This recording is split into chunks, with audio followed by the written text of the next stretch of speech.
માયા કેને કહેવાય અને માયા કેવી હોય? અને માયા જીવને કેવી રીતે આવરણ રૂપ બને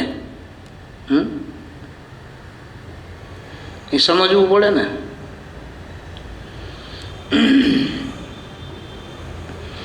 માયા છે એ આપણી બુદ્ધિને, આપણા ચિત્તને અને આપણા મનને ફેરવા કરે.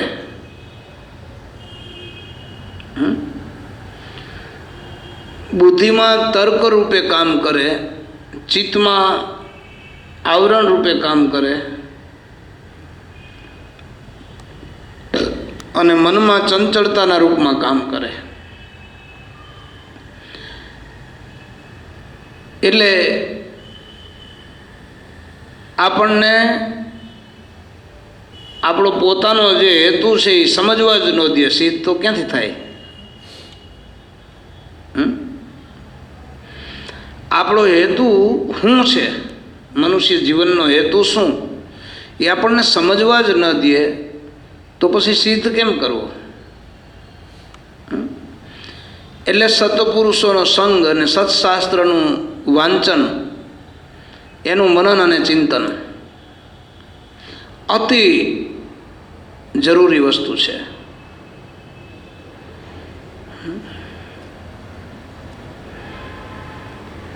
સાધકે સાધન કાળમાં સર્વપ્રથમ આ એક વસ્તુને સમજવી કે મારું લક્ષ્ય અને મારો હેતુ શું, મારો અહીંયા જે અવતાર થવાનું કારણ, મનુષ્યનો જન્મ મળવાનું કારણ શું છે એ સમજવું. અને એ સમજીને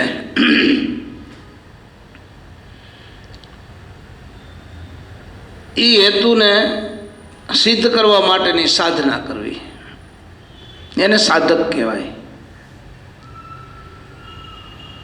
તો આમ ફરી ફરીને તમે ગમે ત્યાંથી જુઓ, પછી ભૌતિકતા હોય, આધ્યાત્મિકતા હોય, સામાજિકતા હોય, માનસિકતા હોય, શારીરિકતા હોય, કોઈ પણ વિષય, કોઈ પણ ક્ષેત્ર હોય, એમાં ઘણા બધા ભૂતકાળના મહાપુરુષોના જીવન આપણે સાંભળ્યા, વાંચ્યા, જોયા. વર્તમાન કાળના પણ ઘણા મહાપુરુષોના જીવન જોયા. પછી કોઈ સાધુ, ફકીર, ઓલિયો, સંત, કવિ, જ્ઞાની, યોગી, તપસ્વી, બ્રાહ્મણ, વિદ્વાન, ભણેલો, અભણ, ખેડૂ, ગામડિયો, ગોવાળિયો, બધાય એ બધાયને આપણે જોયા. તો મુખ્ય મુદ્દામાં એવી જ વાત આવે છે કે જે કરે છે એ જ પામે છે.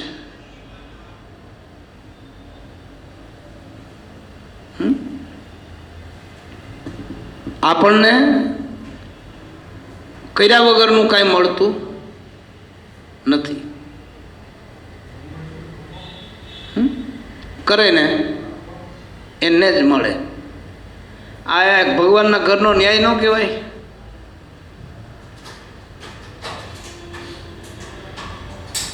તો આપણી સાધનામાં જે અડચણ રૂપ થાય, જે વિઘ્ન રૂપ થાય, આપણે પૈસા કમાઈએ ને, રાતને દી પૈસા માટે મહેનત કરીએ છીએ, એ પણ એક આપણી સાધના છે. પણ એ આપણી સિદ્ધ નથી થતી, એ સાધના પણ. પછી એને તમે સાધના કયો, મહેનત કયો, પુરુષાર્થ કયો, સફળતા મળતી નથી. કારણ શું છે? તો કે એક તો યોગ્ય માર્ગદર્શન નથી.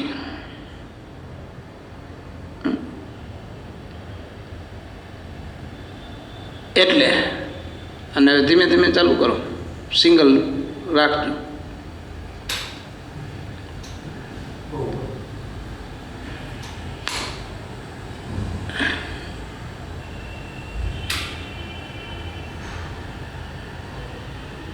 બસ.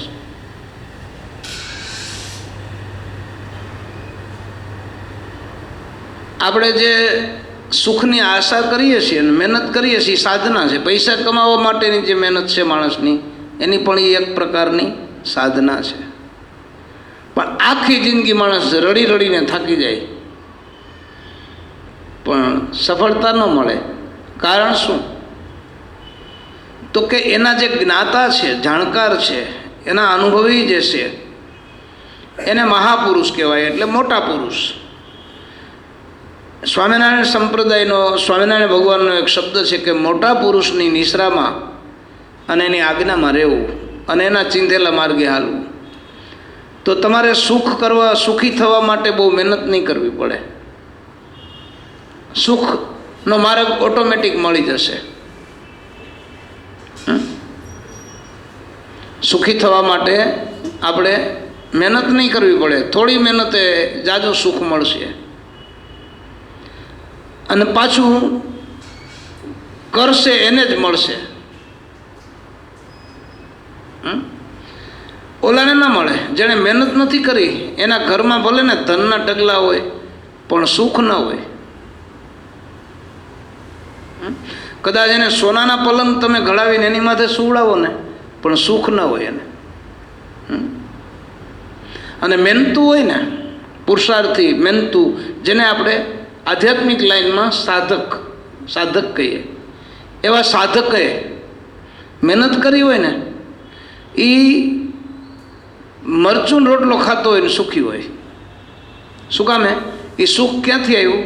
મહેનતમાંથી. એટલે મહેનત, નીતિ અને બુદ્ધિ, અનીતિ નહીં. આપણે જે કંઈ ખાઈએ છીએ, પીએ છીએ, ઓઢીએ છીએ, પહેરીએ છીએ, પણ એ ઋણ ભગવાનનું આપણી માથે ચડે છે. એ ઋણ બહુ મોટું છે. એમાંથી કોઈ કાળે, કોઈ સમયમાં, કોઈ યુગમાં, કોઈ ભોગે છૂટી શકાય એમ નથી. માતા પિતાના ઋણમાંથી છૂટાય પણ ભગવાનના ઋણમાંથી ન છૂટાય. અને એનાથી એ મોટું ઋણ છે ગુરુ ઋણ. ગુરુના ઘરનો નખ જેટલો પ્રસાદ આપણે ખાઈએ ને તો એનું ઋણ કોઈ જન્મમાં, એટલું ઋણ કોઈ જન્મમાં ન છૂટી શકાય. ગુરુએ આપણને એક શબ્દ આપ્યો, એ એક શબ્દનું ઋણ એટલું છે. એટલે કૃતજ્ઞ બનવું જોઈએ. એટલે સંતોએ શું કર્યું? તો કે રાતને દી ગુરુની સેવા કરી. હવે એમાં રહી જાવ, સેવામાં, અને એના ગુણ ગાયા કરો, બસ. એટલે સાધક આ ત્રણ વસ્તુને અળગી કરી નાખે. એટલે શાસ્ત્રની દ્રષ્ટિએ મળ, વિક્ષેપ અને આવરણ એવા ત્રણ અડકણિયા એને દૂર કરવા. એ કેનાથી થશે? તો કે ગુરુથી થશે, ગુરુના શબ્દથી થશે, ગુરુના સંગથી ને સેવાથી થશે. આપણને લોભ સેવાનો હોવો જોઈએ, આપણને સત્સંગનો લોભ હોવો જોઈએ અને સમરણનો લોભ હોવો જોઈએ. જેટલું કમાવાય એટલું. જેમ પૈસાનો કેમ લોભ છે આપણને, એમ આમાં આપણને લોભ સેવા, સમરણ ને સત્સંગનો હોવો જોઈએ. પછી શરીર કામ નહીં કરે, પછી આપણી સ્મૃતિ એટલે કે યાદ શક્તિ પણ કામ નહીં કરે. આવો જય ભગવાન, આવો આવો, જય ભગવાન, બેસો બેસો બેસો. એટલે સતત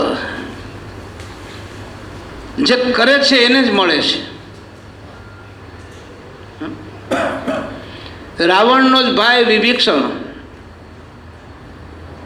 જો એણે ભજન કર્યું એનું ફળ રાવણને મળ્યું નહીં. મીરાએ ભજન કર્યું એનું ફળ રાણાને મળ્યું નહીં.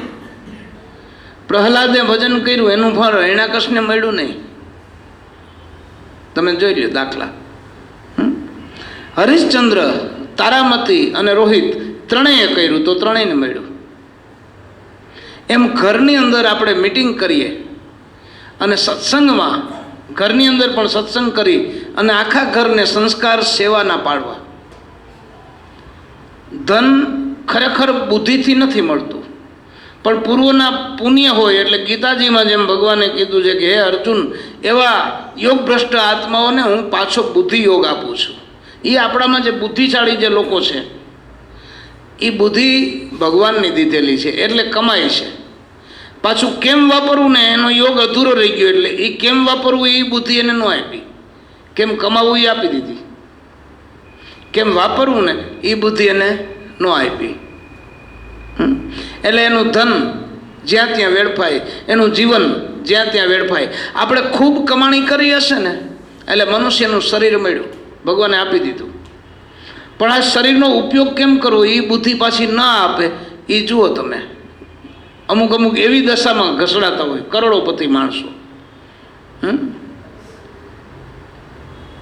આપણને એમ થાય ગાળો ગટરમાં પડ્યો છે. અબજોપતિ માણસો.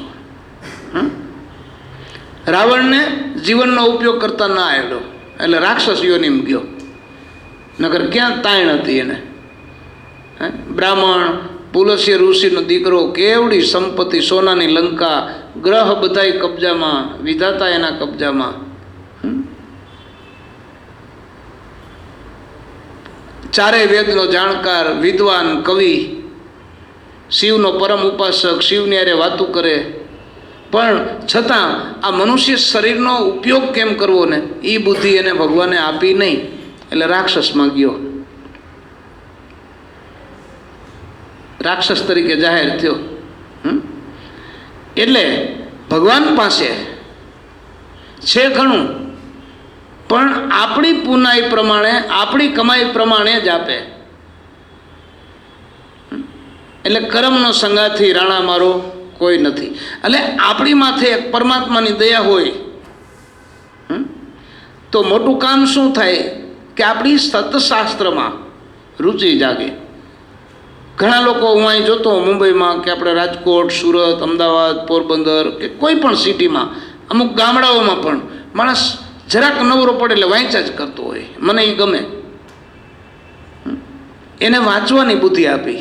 પછી ઘણા લોકો વાંચીને પાછું રજૂ કરે, એને સત્સંગ કરવાની પણ બુદ્ધિ આપી. ઘણા સત્સંગ કરીને પાછા ધ્યાન ભજન કરે એટલે એને ભેગી એ પણ બુદ્ધિ. તો આપણને એવો યોગ મળ્યો છે કે આપણને મનુષ્યનું જીવન મળ્યું, પણ એનો ઉપયોગ કેમ કરવો ને એની ભલે આપણને ખબર નથી, પણ આપણને એના માર્ગદર્શક મળ્યા, સંત સદગુરુ. તો આપણે હવે ચેતી જવું જોઈએ. નહીંતર આપણે આ માયારૂપી આ જે વૈતરણી નદી છે એમાં તણાઈ જશું. એ નરકની નદી છે, આખે આખી લોહી ને માંસની, રગત પિત્તની એ નદી છે. એમાં આપણે તણાઈ જઈએ. એટલા માટે દરેક વસ્તુ ભગવાને આપી છે. અમુક માણસ વિદ્વાન હોય, પંડિત હોય, ખૂબ ભણેલો હોય, શું કહેવાય એને, એજ્યુકેટેડ, એવું કંઈક શું કહેવાય? હા, એવા લોકો મજૂરી કરતા હોય, એને ધંધો ન મળતો હોય, નોકરી ન મળતી હોય, અને ઓલો અંગૂઠા સાહેબ રાજ કરતો હોય. શું કારણ? જે આપણને ભગવાને આપ્યું છે, તમે જોજો, આપણને જે ભગવાને આપ્યું છે એનો વિકાસ કરવો ને એ આપણું કામ છે. મને ભગવાને ગળું આપ્યું છે, પણ હું જો ગાઉં નહીં તો ભગવાન શું કરે? આ એક દાખલા રૂપી. પછી હું ગાઉં છું તો પિક્ચરના ગીત ગાઉં છું કે અથવા તો લગ્ન ગીત ગાઉં છું કે અથવા તો બીજા ગીત ગાઉં છું, ભગવાનના ગુણ નથી ગાતો, તો પછી ભગવાન શું કરે? પણ મને જો સમજાય અને સીધી જો રુચિ થાય તો ગુરુના ગુણ ગાવા જોઈએ. તો આપણને અવાજ આપ્યો છે ને એ કમાઈ કરવા માટે ભગવાને સાધન આપ્યું છે. કાલે આંખ શું કામ આપી? દર્શન કરવા ગુરુના. મુખ આપ્યું છે એના ગુણ ગાવા, અવાજ આપ્યો છે એના ગુણ ગાવા, હાથ અને પગ આપ્યા છે દોડીને એની સેવા કરવા. કાન આપ્યા છે એનું મહિમા સાંભળવા, સત્સંગ સાંભળવા. આમાં આપણે કોઈ વસ્તુનો ઉપયોગ ન કરીએ તો પછી ભગવાન શું કરે? કહી દે ને કે મેં તને બધાય પાસા કમ્પ્લીટ કરીને આપ્યા છે, હા, પણ તે ખાવું ને હું એના સિવાય કંઈ કર્યું નહીં, તો એને કેમાં જન્મ મળે? મગરમાં. જોવું તમારે, મગર શું કરે? જ્યાં સુધી ખાવાનું ન મળે ત્યાં સુધી ખાવાનું ગોતે, ધરાઈ જાય પછી બહાર આમ ક્યાંક બેકડામાં જઈને બેઠો હોય મગર. આપણને એમ લાગે એને મરેલ પડ્યો એવો ભૂખરો લાગે, પણ એ પડ્યો હોય. અજગર, હાવજ, સિંહ એ મારણ કરે, ખાઈ લે, પછી પડ્યો હોય. એને ખાવું ને શું, એના સિવાય બીજું કંઈ પૂજે નહીં. આને કહેવાય મંદમતી. એટલે અમુક મંદમતીવાળા માણસોએ પ્રાર્થના પણ કરી છે ભગવાનને કે મને કંઈક સદમતી આપી ને, મંદમતીમાં શું કામ રાખસ? કેવી રીતે? એ ગાતા ગાતા કરે, કોઈ મોટેથી બોલે, કોઈ મનમાં બોલે, કોઈ આર્તનાદ કરે, કોઈ ક્યારેક ક્યારેક પ્રાર્થના કરતો કરતો આમ આંસુડા આવી જાય, ગદગદિત થઈ જાય. હું છું એકલપંથી પ્રવાસી, આતમ કેમ રહે છે ઉદાસી, મારી મંદમતી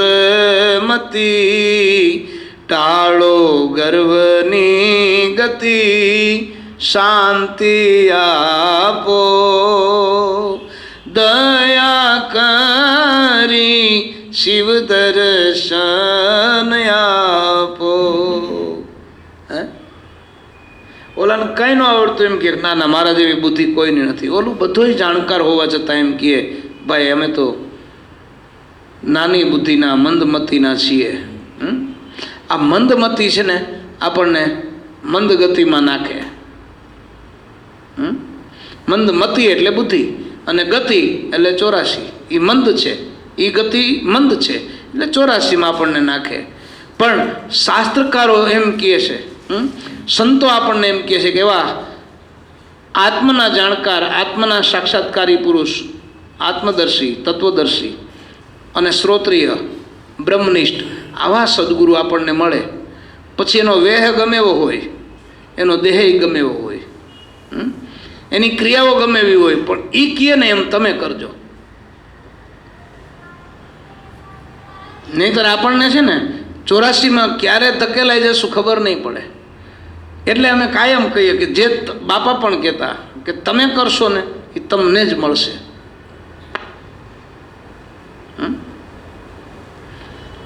પછી તમારું પોતાનું રાજ ભલે હોય, જો તમારા દીકરાઓની કમાઈ નહીં હોય, એમાં તમારી બહેનોની, તમારા પત્નીની, તમારા ભાઈઓની કમાઈ નહીં હોય અને તમારી જ મહેનત હશે તો એનું સુખ અને શાંતિ તમને મળશે, ઓલાને મળશે નહીં.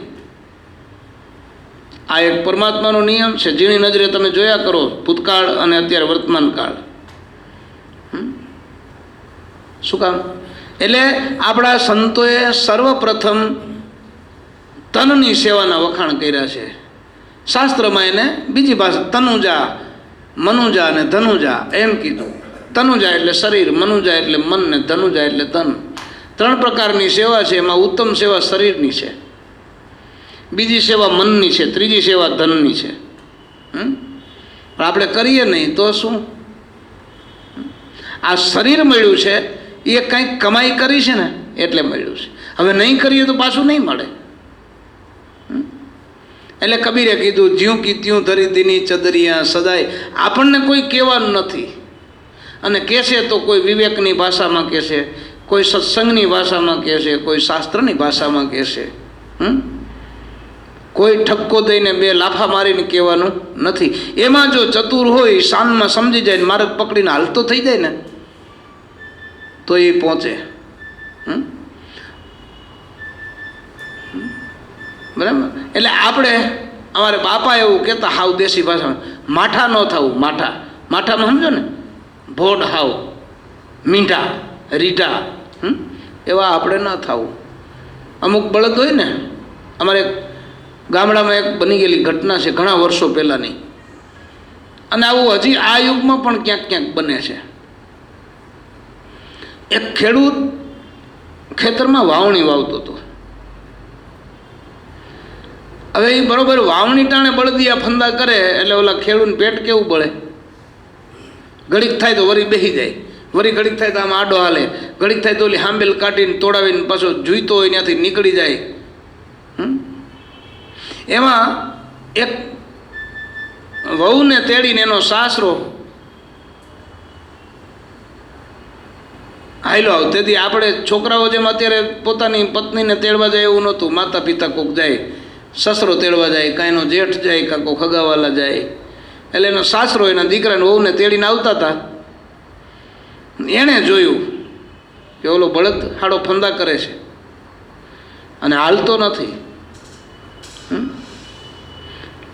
તો આનું શું કરવું?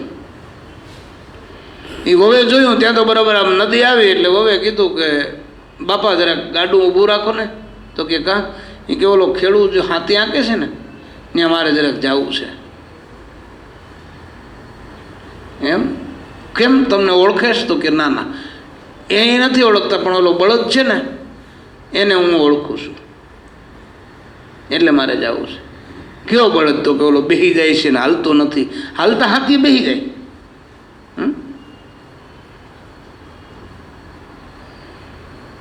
એટલે હારો જરાક ડાયો હતો એટલે કીધું હા બેટા જાઓ, જઈ આવો, પાછા જલ્દી આવતા રહેજો. તો ભલે. તો ઓલો બળદ બેઠો તો એને ઓલો લાકડીઓ મારે ને પૂંછડા મળે પણ બળદ ઊભો ન થાય ને હાલે નહીં. એટલે ઓલા બળદના કાનમાં જઈને ઓલી વહુએ એમ કીધું એ કે ભાઈ હાલવા માંડ. આ તારો ભાઈ છે અને એનું તે ખાધું છે ને એટલું ખાધું છે એટલે બળદનો જન્મ તને આવ્યો છે. એટલે એનું દેણું દેવા તું આવ્યો છો. અને હજી ફંદ જો કરીશ ને હરખો હાલીશ નહીં ને તો પાછો બળદ થવું જોઈએ. એના કરતાં ચીવટ રાખીને હાલવા માંડ ને આ જન્મ પૂરો કર 15, 20 વર્ષ 25 વર્ષ સુધી, તો તારું ઋણ ચૂકવાઈ જાય. એનું પેટ ઠરે એવો માંડ હાલવા. ત્યાં તો ઓલા બળદ નહીં લાઈટ થઈ ગઈ, પૂર્વનો કંઈક કમાઈ વાળો હોય છે ને, માંડ્યો સડસડાટી બોલાવવા માંડ્યો. હોય તો ઓલા ખેડૂત નહીં નવાઈ લાગી, હાડો આ એ ચમત્કાર છે. એ કે આ કેમ થયું હાડું? એટલે બેનને પૂછ્યું, ઓલી વહુને, ઓલા ખેડૂએ. એ કે બેન તમે આ બળદને કાનમાં વાત શું કરી? આ એ કે લાકડીઓ મારું તો એનો હાલે ને તમને આ 2 વાતમાં હાલતો થઈ ગયો. અને હું સમજાયું તમે? એવું મંત્ર છે કાંઈ? સિદ્ધિ છે? તો કે ના ના એવું કાંઈ નથી. તો તું મને કહો. તો કે તને કહીશ ને તો તું પાછું કામ નહીં કરીશ. તો કે ના હું કરીશ. એ કે તું જવા દે ને. તો કે ના ના મને કહે. કે બેન શું છે આ? તે આ બળદને કીધું શું? તો કે મેં એને એ કીધું આ બળદ છે ને એ તારો ભાઈ છે. તારા ભાઈએ તારું ખાધું હતું ને ઓલા જન્મમાં? તો હા ખાધું હતું. મારા ભાઈ કંઈ કામ જ કરતો નહીં. અમારા બીજા ભાઈઓ હતા એના એ અવગુણ જોયા કરે, ડરાવ્યા કરે, બેઠો બેઠો ખાધા કરે, કંઈ કર્યું નહોતું. એ મને ખબર છે. એ કે આ એ તારો ભાઈ છે, આ બળદિયાનો અવતાર આવ્યો એટલે પાછો અહીંયા તારું દેણું દેવા આવ્યો છે ને હાલતો નથી. એટલે મેં એને કાનમાં કીધું તું હાલવા માંડ, નકર હજી પાછો બળદ થવું જોઈએ. જ્યાં સુધી તું આનું ઋણ નહીં ચૂકવ્યું ત્યાં સુધી તારે એનો બળદિયો થવું પડશે અને એને ભાઠાઈ ખાવા પડશે. ઓલાને તો જ્ઞાન નથી કે અમારો ભાઈ છે એમ, નકર તો દયા રાખે. તો ઓલી બેને પૂછ્યું, ઓલા ભાઈએ પૂછ્યું કે આનો કાંઈ રસ્તો ખરો? તો કે એનો કાંઈ રસ્તો નથી. એ કે આ તો મારો ભાઈ છે, કે મારે આને હાંકવો નથી. હવે મારો ભાઈ હોય તો મારે થોડો એને હકાય. તો ઓલી બેને કીધું કે નહીં એક તો વળી પાછો બેઠો બેઠો ખાય તો વળી પાછો જન્મ લેવો જોઈએ. હાલો આ તો ઉપાધિવાળું થયું, હવે શું કરવું? એ કે કયો? એ કે કોઈ જાણકાર વિદ્વાન બ્રાહ્મણ હોય અને એની પાસે તું બોલાવીને સંકલ્પ કરાવી લે અને જેટલું તારું દેણું છે એને માફ કરી દે તો એ છૂટે. તે તો આ ભાઈ વાવણી વાવીને પછી માંડ્યો ઘોડી લઈને બધા વિદ્વાન બ્રાહ્મણને ગોતવા માંડ્યો. ત્રિકાળ બ્રાહ્મણ કોઈ તો થાય ને. આ મંત્ર બોલવાવાળા જ ઘણા હોય પણ આત્મદર્શી જોઈએ. એનાથી કામ પતે ને. જેમ જેસલને કેમ લાઈન બદલાવી નાખી, વાલ્મીકની લાઈન બદલાવી નાખી. તો આ ગોતતા ગોતતા એને એક સંત મળી ગયા સંત પાછા હતા એ બ્રાહ્મણ, એટલે એ જઈને વાત કરી કે આમ છે, તો સંતે જોયું કે આ છે તારો ભાઈ, એ તો પાકું વાત છે કે હવે તો કે આને સંકલ્પ કરીને તું હૃદયથી માફી આપી દે, મારું ઋણ મને નથી જોતું, મારું જે ખાધું એ બધું મારા ભાઈનું માફ, અને આમ કૃષ્ણ અર્પણ કર, પાણી આપ એટલે છૂટી જાય. એ જા આમ કરીને વિધિ કરીને કૃષ્ણ અર્પણ કરીને પાણી આપ્યું, ભરત મરી ગયો, તરત જ છૂટી ગયો. કહેવાનો મુદ્દો એ છે કે કોઈ જ્ઞાની પુરુષને ખબર પડે છે એટલે એ આપણને કહે છે. અમે ઘણી વાર કહીએ ને તમે આમાં કોણ છો, એની અમને ખબર છે. અમે તો ઘણી વાર કહીએ કે તમારી નીતિ કેવી છે, તમારી બુદ્ધિ કેવી છે, તમારું મન કેવું છે, તમારા વિચારો કેવા છે, તમારી વૃત્તિઓ કેવી છે, એ તો ખબર છે.